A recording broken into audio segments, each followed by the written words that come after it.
Hi everyone, my name is Lisa Filion and you can find me as Pixel Princess on the Sketchy app. Welcome to lesson 1 of Portraits in Procreate, Mastering Media. Today we're going to cover pencil and sketching techniques. We are going to create value as well as learn how to modify our existing pencil brushes. So let's get started. So we're actually going to be working from this beautiful black and white image. So I've just set my iPad screen to a split view, and if you want to work from a colored image you can, and a really quick and easy way to change it to black and white if you'd prefer to work from black and white is to click on Edit and go into your filters and then just scroll until you click on a mono filter. This image happened to be black and white already on the Sketchy app, so I'm going to work from it. And it is easiest when you're first starting out with pencil techniques to work from a black and white image so that you can mimic the tones that you find within your image. So to start with, we are going to be using the sketching pencil set, which is already found in Procreate. So if you click on sketching, you'll see everything ranging from a technical pencil down to shading graphite. We're going to be exploring a lot of these different brushes in today's lesson. We're also going to be working a little bit with the smudge tool and looking at the effects that creates. And we're also, of course, going to be using our palettes. So if you haven't done so already, under palettes, you should create a new palette by clicking on the plus button, and you are going to make a tonal value scale. So going from black down to white, my white didn't quite fit, so I put it down here at the bottom, but I have all the different shades of gray as well as black and white. Really quickly, as a reminder, in order to do that, what you are going to do is select black as your color, click, and it can be on any color you want, click into your palette, and then just simply move your color to get lighter and lighter. And just like you kind of would create a value scale in real life, what you're doing is you're adding different values into your palette. Okay, so you can just simply add them like that.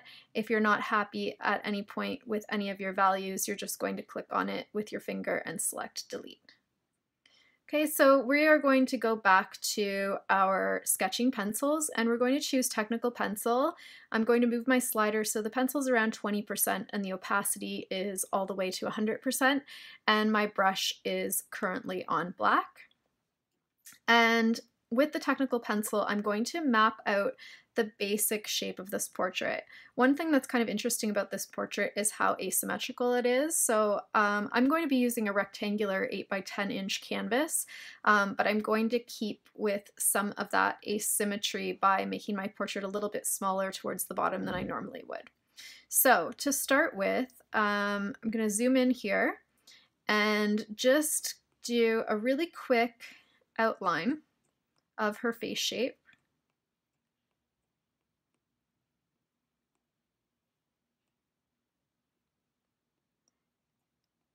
And I like to put kind of grid lines on to rough in where the eyes are going to be, which are halfway down the head, where the nose line is going to be, which is halfway between the eye line and the chin, and where the mouth line is going to be, which is another halfway point between the nose line and the chin.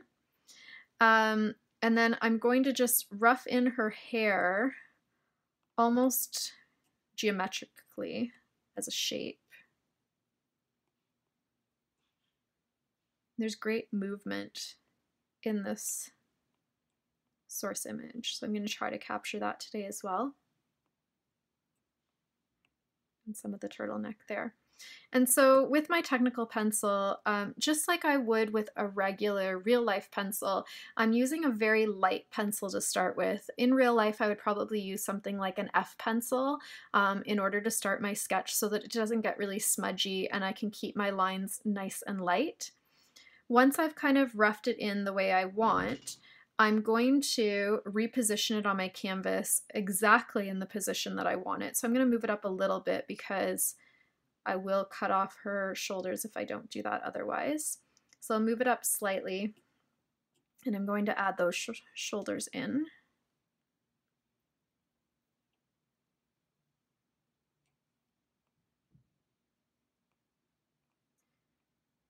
We'll rough in where her eyebrow is. And this is a 3/4 view of the face. meaning the face is turned to the side. We see one eye in full, but one eye is cut off. And this is an extreme 3/4 view because we barely see that sliver of the face on the side there.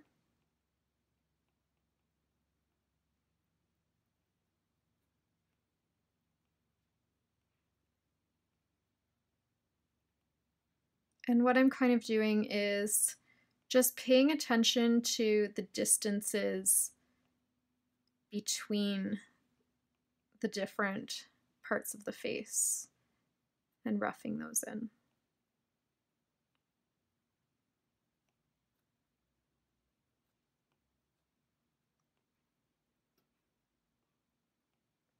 And I know I need more chin area here, so I'm going to show you guys a cool trick.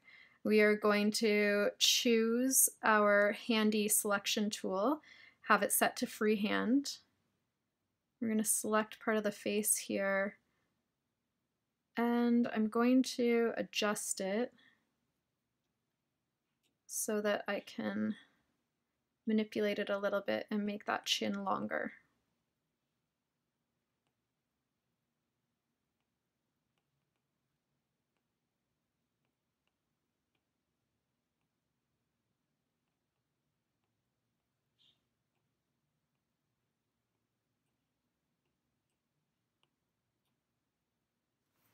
Okay, so now that that's really roughed in, you have a couple of options.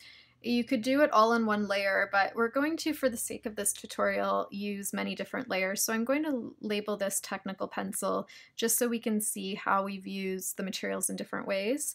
And then my next pencil I'm going to be using is my HB pencil. So I'll create another layer called HB pencil. And what I like to do is on the technical pencil layer, I'm going to click on the N and reduce the opacity so it's very, very light, so that I'm able to kind of not worry too much about precise line work when I do that very first layer, but instead I'm going to be more precise on my next layer. So I'm reducing the opacity.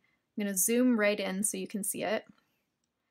And on my second layer, HB pencil, I'm going to change to the HB pencil tool. For this one, my brush size is, again, in the middle range, but around 30-something%. I'm also going to move it to 100% opacity. And for this, I'm going to look at the eye I'm going to actually make that a bit smaller. Look at the eye very carefully in order to capture the shape of the eye. And here's where I'm putting in the details of the portrait.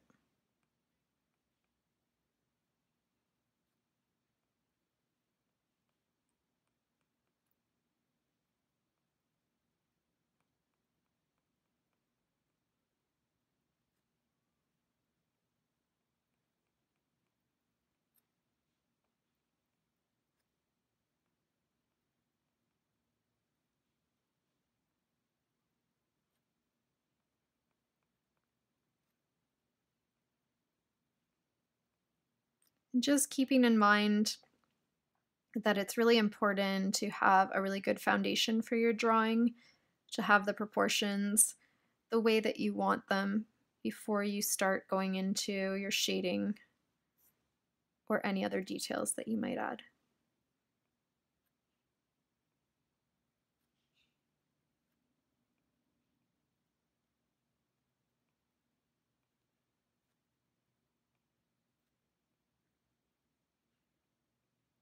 I use very, very light lines in order to suggest some shading in the eye area here because it is rounded.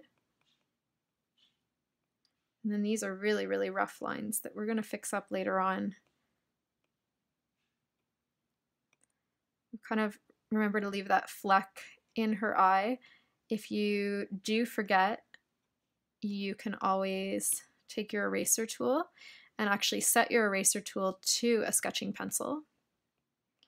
And I love doing that because it gives you the ability to keep those nice sketchy lines even when you're erasing. So your eraser also becomes another sketching pencil.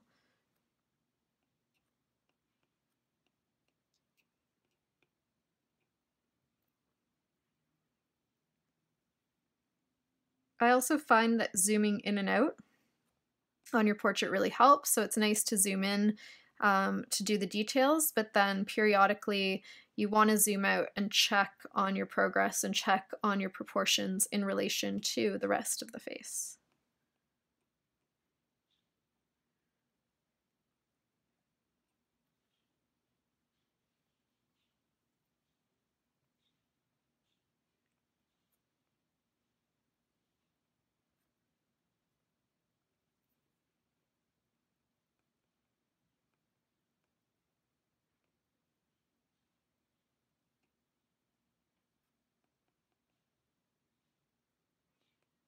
Pay attention to the direction of the eyebrow hair. Usually it is vertical at the corners of the eyes in the middle, and then switches more horizontal over top of the eyeball, or over top of the pupil, I should say.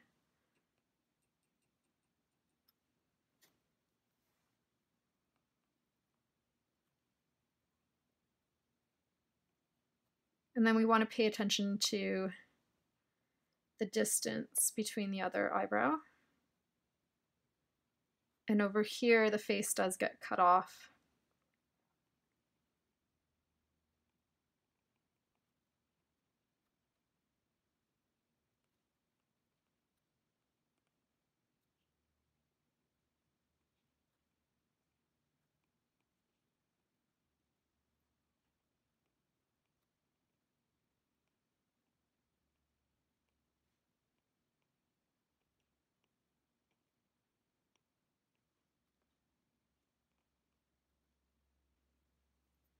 And again, I'm just zooming out to take a look at those proportions.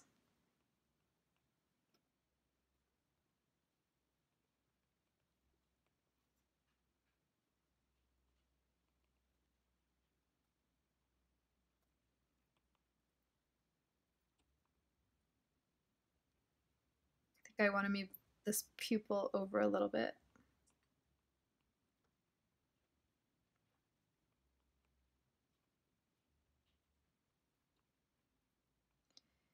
What I'm doing right now too is I'm kind of using shapes in order to rough in the shaded areas. So this is a technique that I like to use. You have to do whatever works for you, but I like to show the ball of the nose, the ball of the chin, sometimes even the ball of the cheek, although in this photo it's blown out here so you don't really see that much of an area. And then the jawline and where that shading is going to be on the jaw. And this will help us with our shading down the road, to just have that already blocked in and ready. And then now that I have my face just really quickly roughed in, I'm going to create my third layer, and I'm going to call it 6B pencil. And of course change my pencil to 6B, just like a regular in real life pencil set. As the numbers go up in the B line of pencils, B is standing for meaning a soft, bold pencil.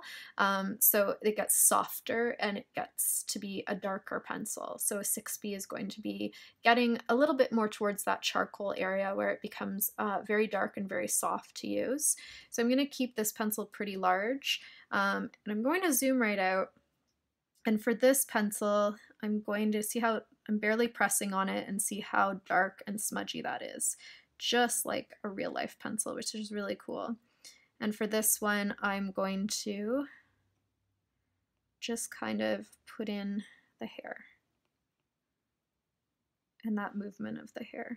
She's got kind of an earring in here, so I'm going to kind of just put a little abstract design in there to suggest that earring.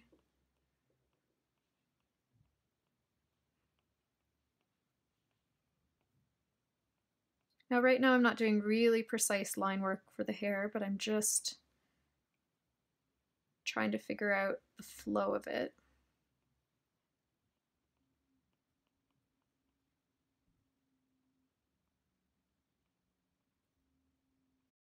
So I've worked a few minutes more on just adding in a few more details using my 6B brush, or pencil I should say. And so now what I'm going to do is combine these different layers together. So to do that, click on it. We're going to choose Combine Down.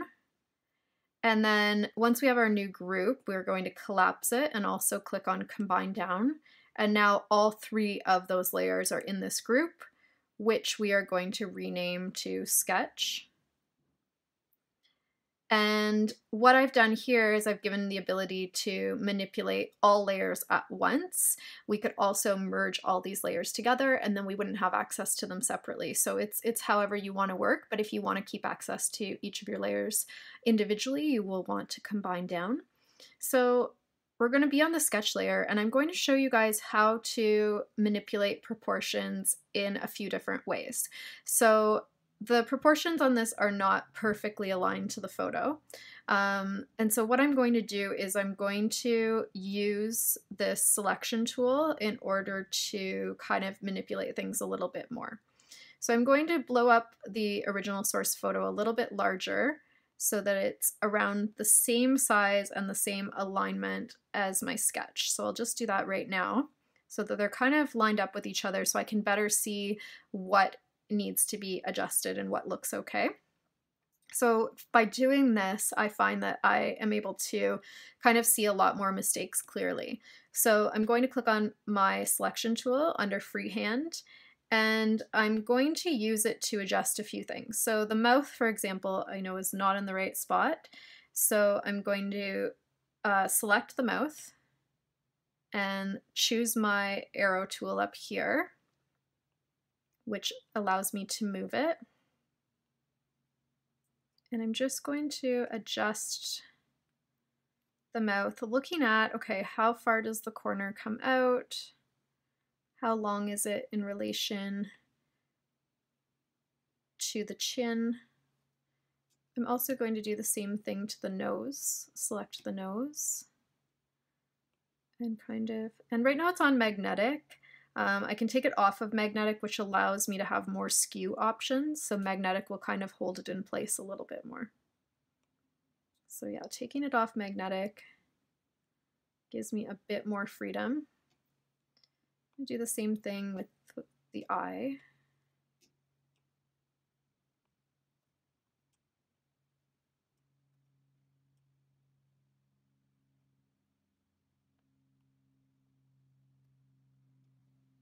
Okay, so that's one way of kind of manipulating things, and then you would have to, on one or all of your layers, you would have to go and actually, fix any spots that you're not happy with.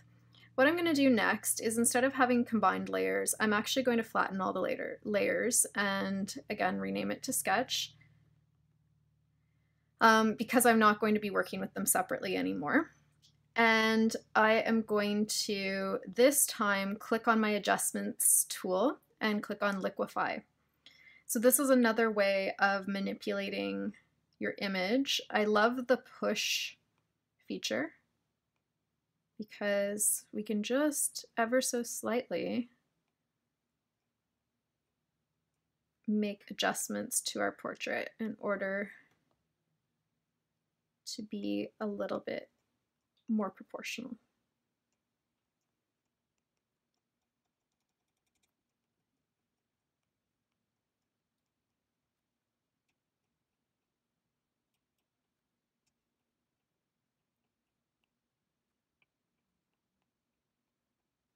So I'll keep working on this. I think that's getting closer to where I want it, and then we're going to get to our shading techniques next.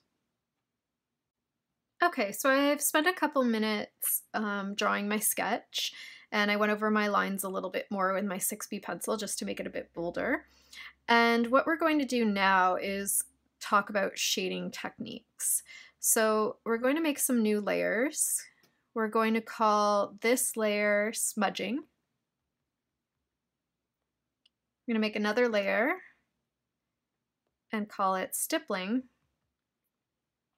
And then a third layer that we are going to call hatching.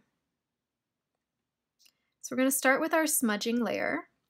And this is probably the most traditional method of shading. And this is a shading style that most people prefer to do because it's quick and it has nice results.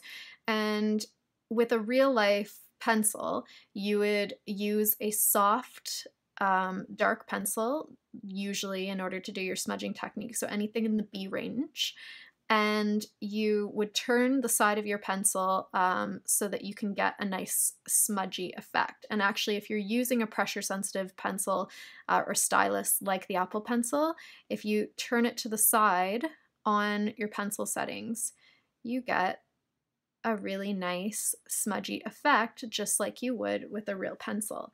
So if you don't have a pressure sensitive stylus though, you can still mimic that effect by using either the chalk or the shading graphite brush. So I'm going to go to shading graphite. And what we're going to do is we're going to take a look at the parts of our portrait that we want to shade the darkest. And then very lightly, I'm just going to smudge in the jawline. So I can make it darker or lighter depending on, again, how much pressure I apply. If you don't have a pressure sensitive stylus, you are going to be using your opacity slider in order to adjust it. Now it's a little bit darker than my photo, but I'm not going to worry about that because I'll show you guys in a second how you can fix that. So I'm following the contours of the face and paying attention to what areas are the darkest. And just like our value scale that we have in our color palette, our aim is to create a range of values. So everything from black, all the shades of gray, and of course leaving some white highlights as well.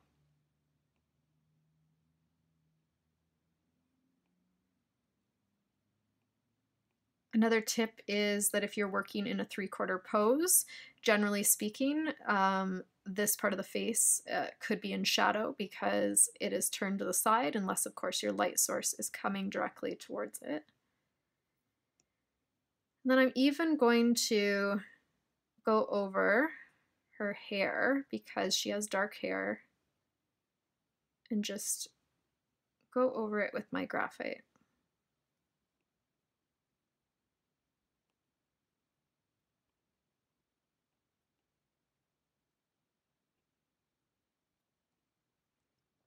When we're looking at the hair, the darkest parts of the hair are right here at the bottom, next to her face line, and a little bit at the top. And then over here as well. And I can also just kind of smudge out that eyebrow a little bit more.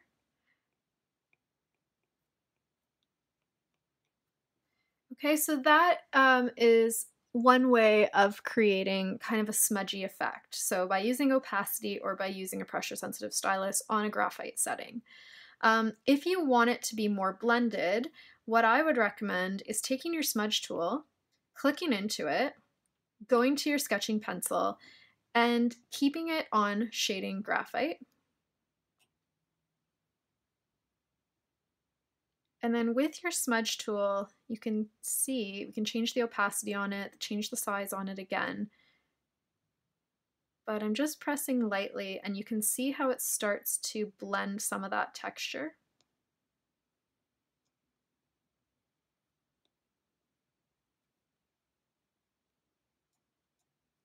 So if you want a really smooth look, you might want to experiment with that smudge tool. However, if you prefer to have some of that graphite texture, you may not want to use this tool, or you might want to use it sparingly. Another thing I want to show you is using the eraser tool. Again, selecting shading graphite.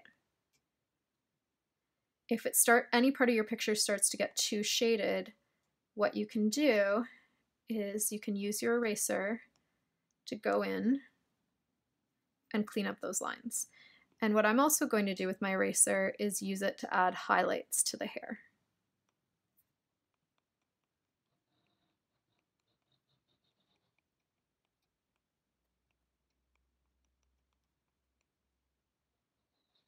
So hopefully that gives you some idea of the effects you can create using shading graphite on the brush, the smudge tool, and the eraser.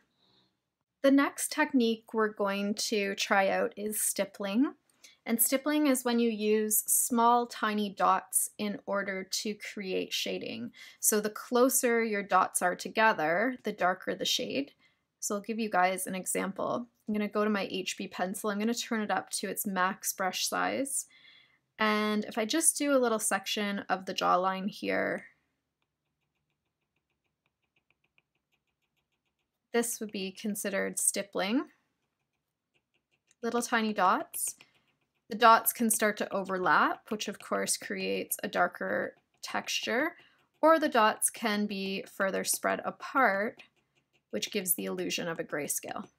And then of course, anywhere that you don't have stippled dots are going to be your highlighted or your lightest areas. So you can start to see, and then when you zoom out, you're getting that gradation. And I'm gonna unclick my smudge layer and start to work on the stippling layer.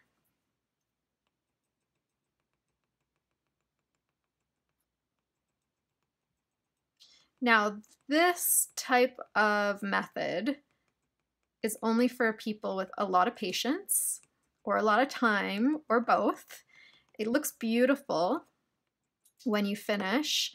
However, it does take quite a bit of time to complete if you were to do an entire portrait with this method.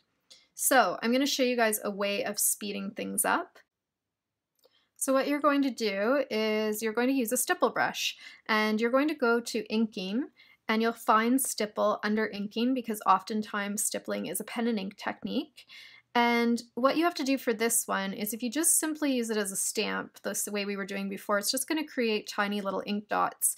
But if we drag our pencil across the canvas, it's a little bit of a cheat, but it saves you a lot of time. You can create this really nice stippling effect in no time. And the dots are fairly random too, which is something that I like because it's going to make it look a lot more natural than having perfectly spaced dots. Okay, and so you would just keep doing that in order to create a stippled portrait.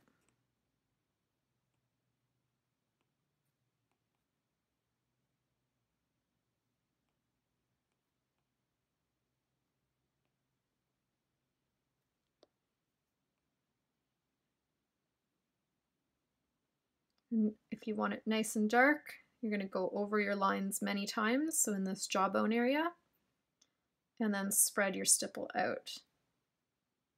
Or, again, play with opacity.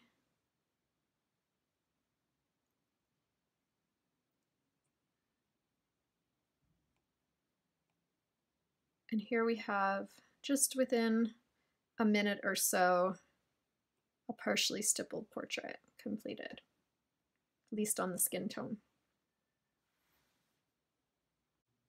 Okay, so I'm at a point with my portrait where I've added my smudging, my hatching, my stippling, and I have kind of refined my sketch. I'm just going to show you some of the finishing touches I would do to this sketch. So for this, I'm going to call it highlights, although I might end up adding more than just highlights to this particular layer. So I've added a new layer there.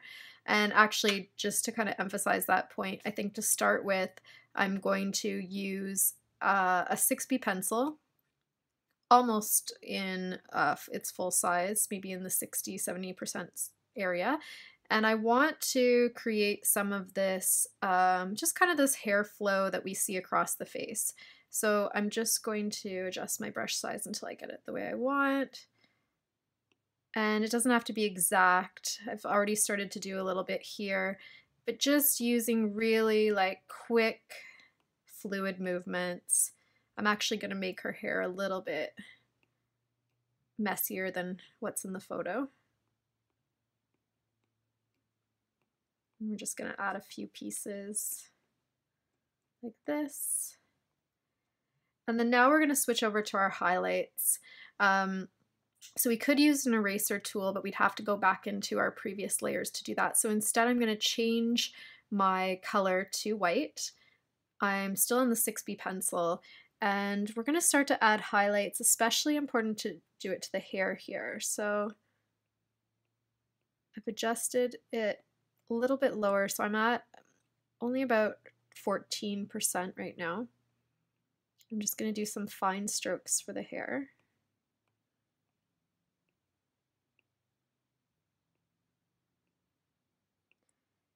I'm going to press a little bit harder for the areas that have a bit more highlight.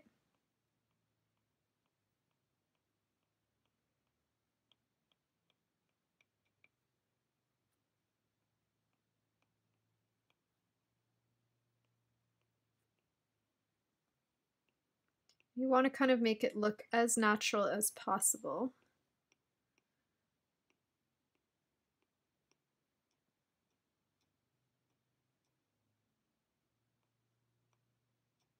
And to do that, adding a few kind of rogue hairs really helps to make it look more natural.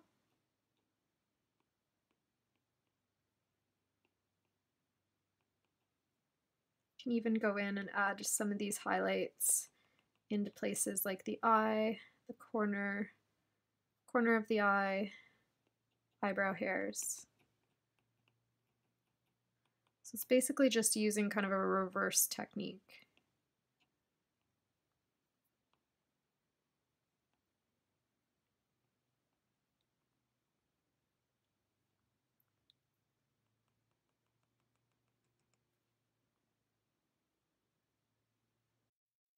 A little bit of hatching on the iris, just to make it look a little bit more natural.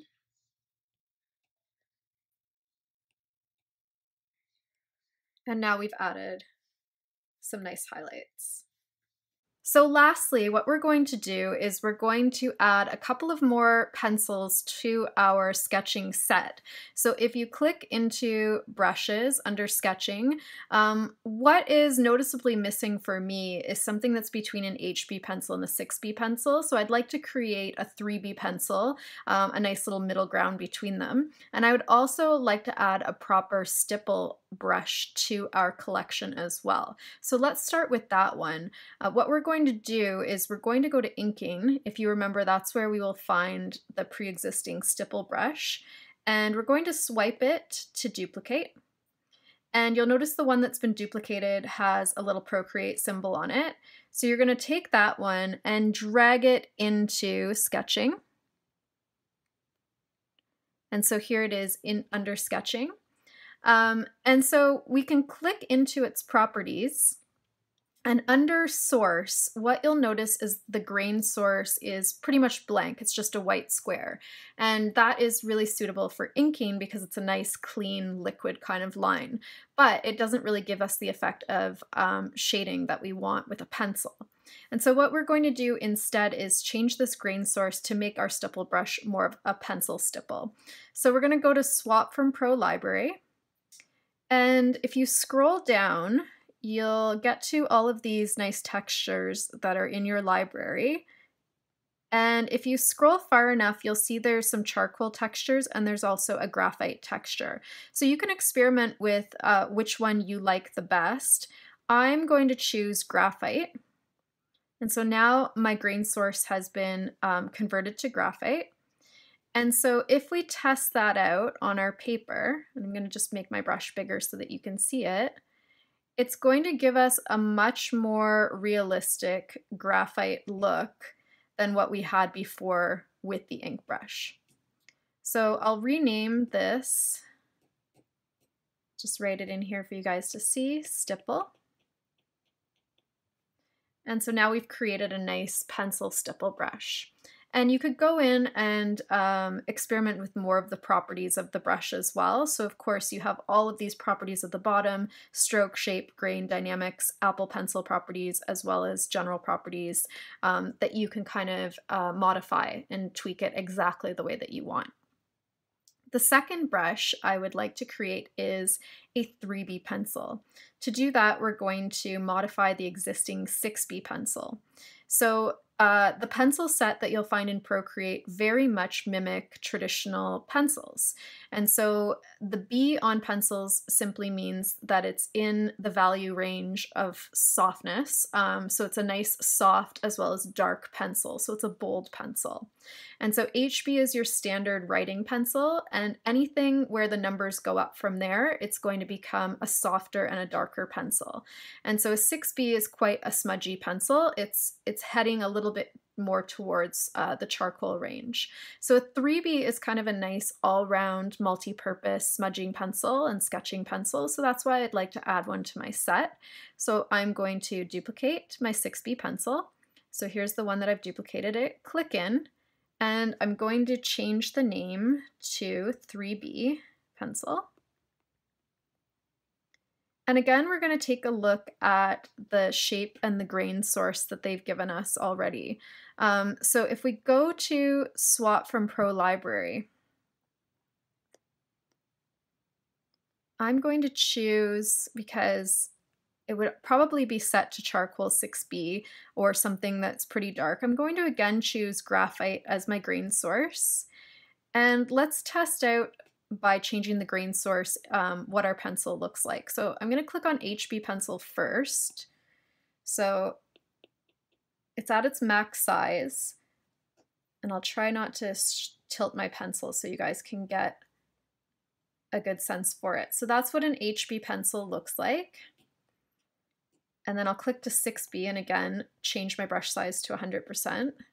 6B is really bold. And this is not turning my pencil to the side. This is right on the tip. And then I'm going to go into the 3B one that I just modified, and let's see if it has the effect we want.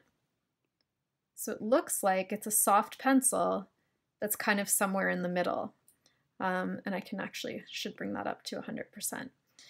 So now what I've done by simply changing the grain source and nothing else, I've created a new pencil in my set that is somewhere between an HB and a 6B pencil. And if you'd like, you can create a whole entire pencil set ranging from an F pencil, all of the B pencils, as well as all of the H pencils. So that could be something to aspire to for your Procreate brush library. That concludes today's lesson. Thank you so much for drawing with me today.